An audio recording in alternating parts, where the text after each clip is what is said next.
Well, g'day everybody and welcome back for another episode of Show Us Your Junk, and I'm here with Evan. How do? Now what year is this? This is his Ducati Darmah, and it is a 900SS. What year?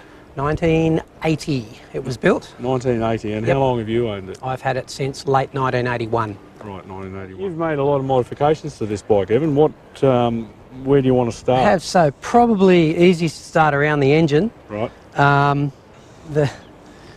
The changes sort of never end really. Yeah. But it originally started with the first modification was twin plug heads. Right. So I had a mate of mine up in Sydney who ran a Ducati mob called KRF Tuning, and Ken modified the heads, and so it's running the 4 plugs in it now. And he also modified, re-indexed the cam timing, and we did some tuning and some porting to the thing at the same time, and got it to go. And then after that, the new bigger carburetors came along. And what size carburetors? Originally 32mm. Originally, yeah. Yep, and now 36, or they were 36s that I put on it, Del Autos. And the porting, and then the problem with that was this motor produces good mid-range power, and we had a lot of trouble with clutch slipping, so the clutch modification started. Yep. And that saga. oh, this has been going on for nearly 30 years. Yeah. The clutch dramas. Right. And then as time went by, I rebuilt it. I bought it 2mm oversized with Wiseco 10.8:1 pistons. And Benny Gatt from Superflow in Sydney did the heads.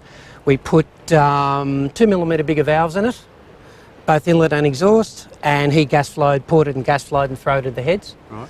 And yeah, it started to go pretty good at that stage. The 2-into-1 pipe was made by a funny little mob in Sydney, a couple of enthusiasts who built tubular furniture.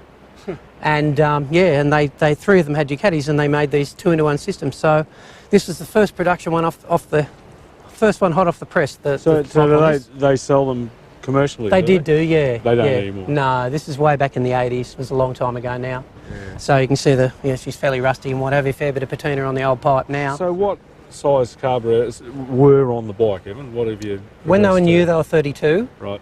Then I swapped to 36 Del Autos. Right. And they wore out, and I put a set of Hitachi 41mm things off an XV 1000 Yamaha. Gee, that's big, isn't it? Yep. It wasn't over-carbureted at that? No, not at all. No, they're constant depression carbies.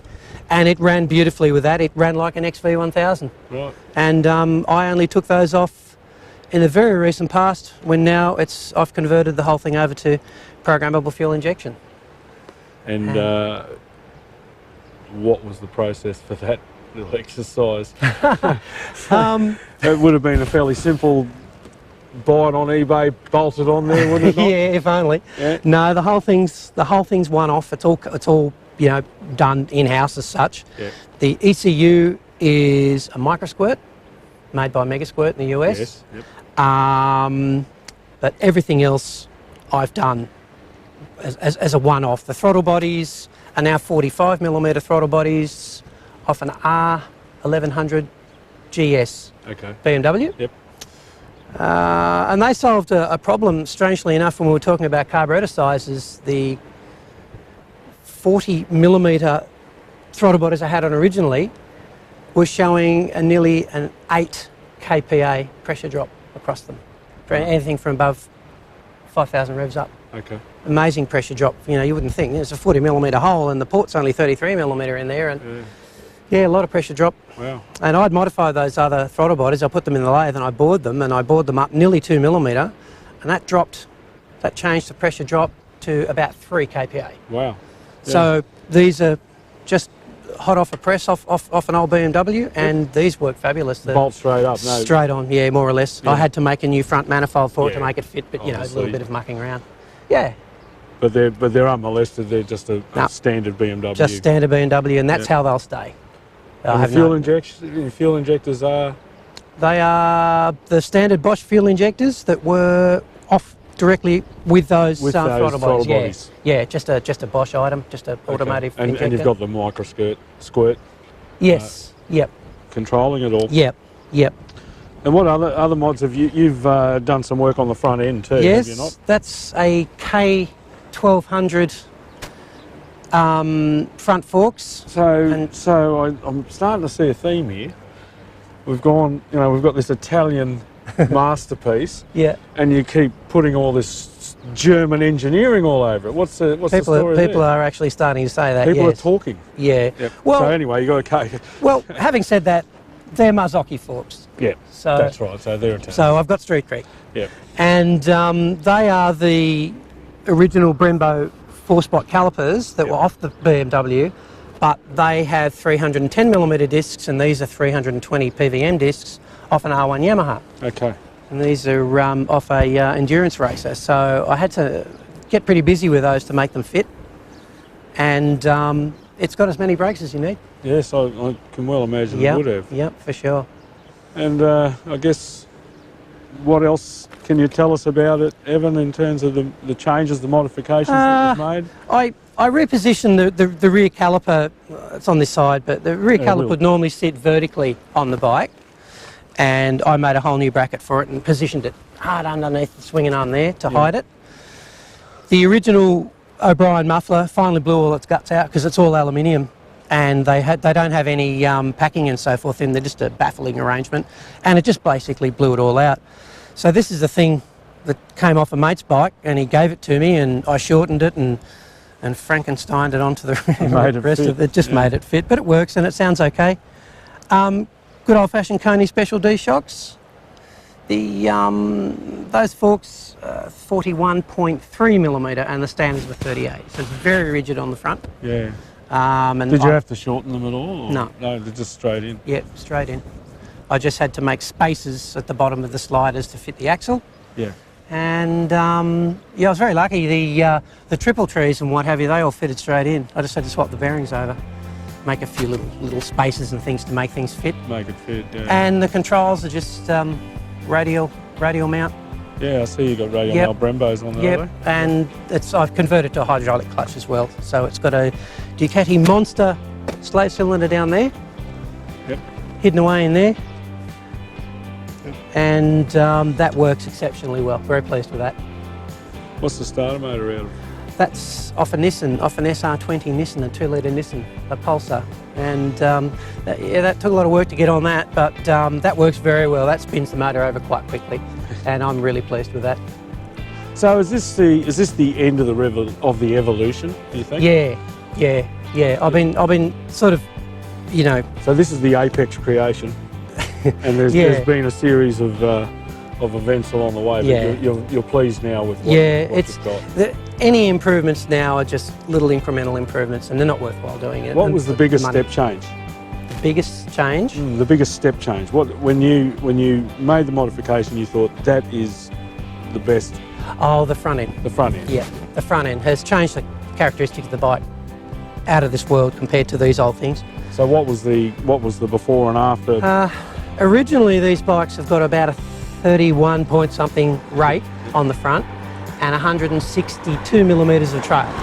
So it's like a battleship. It's heavy. It's really slow, and they really are, you know, people say Ducatis like these are a great handling bike. Well, yeah, they're fine. They're stable at 270 mile an hour, but how often do you get to have a stable bike? Unless you live in a country with autobahns, you're not going to. And you never exploit it. And these things can really get away from you. You just heave them in and bury the fairing, and they just go straight ahead. So what this has done, it's still got the same rake, but the clamps on these have reduced the trail because the forks have moved forward.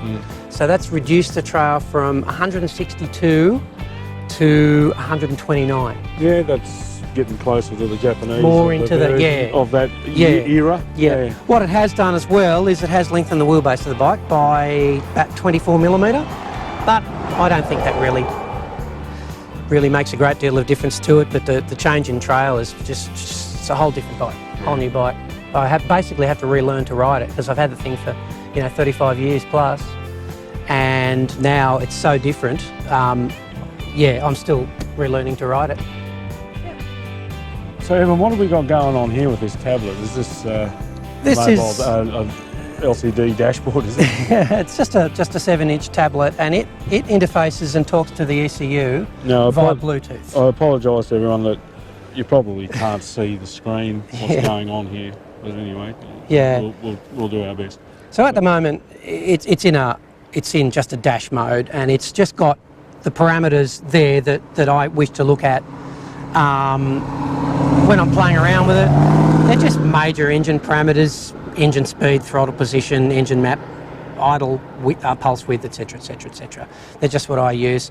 While I'm running along, I probably can't see it too well, but I'll bring that table up, and that's the main fueling tables.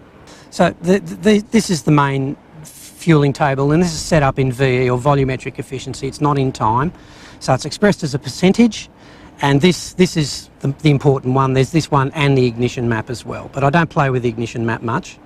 I've sort of settled on something that I like, but this is the one where everything happens. And so what? There's a little yellow dot down the corner down here. That's just reporting what it's seeing now, which is not running. And it expresses that as low. So this is one of my main ones. I'll have a quick look at this. It's a little bit hazardous to try and adjust it while you're riding, but you know, with educated guessing and just with experience, you know where you need to go with it. I can have a look and see what's happening. Down there is an air fuel ratio gauge, yep, which is a wideband oxygen sensor. That's interfaced with the computer as well. And I can have a little look and a glance and see what's going on. I can have a look at where I am in the tune, and I can pull up and make some changes on the run. But as a rule, what I do with this bike is I set the data logger going, and I just go for a ride and write it and write it and write it and just log it and log it and log it.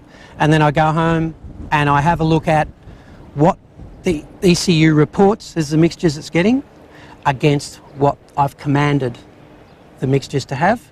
You express that as a percentage, and you can change the VE as in that percentage. And so most of my tuning edits are done offline at home. Okay. Yeah. Right. Yeah. Very interesting. You don't see that too often on vintage bikes. No, not on these ones. No. And I mean, there's a million other functions, you know, in there, but you know, you could take all day to go through those. But that's sort of what I try not to look at too much. That steering damper, is that factory as well? Or well, that's in the factory position, but that's actually a $40 Chinese job. No, it's a Chinese job. But I don't tell anyone that, so you won't tell anyone, will you? Oh. Ducati Monster. I got a spare master cylinder. Doesn't it sound good? They do. They do. They sound well. No, that's a so that's Chinese copy. Yep. I'm not beyond doing that. No. You know. And it works. Price is right. Yeah, absolutely. And it works well. Functions, yeah. Yep, functions very well. Yep, and quite pleased with that. It's adjustable, harder, softer. Yep. So. Yep. Oh, very good. Yep. Right. And the other thing is the fairings off a Mike Hayward replica. It's not the original fairing. Yep. The original fairing was the little one that came back just to here. Didn't have the bottom under it. Didn't have the full rod.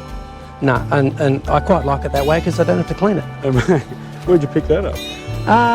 That came from I think in Sydney, a mob called Homebush Fiberglass. Okay. Back in the day, that did a lot of replica fairings and stuff like that. Fairing.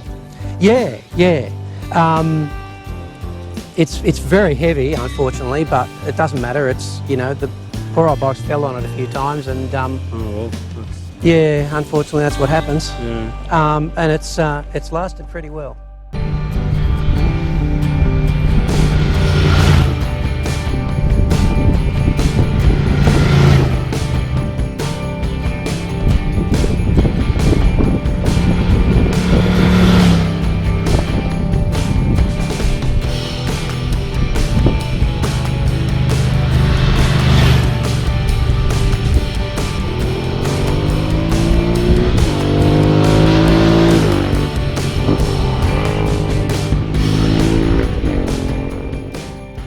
Well, listen, thanks for showing us your junk. Sure. I've enjoyed it. I hope everybody else out there has enjoyed it.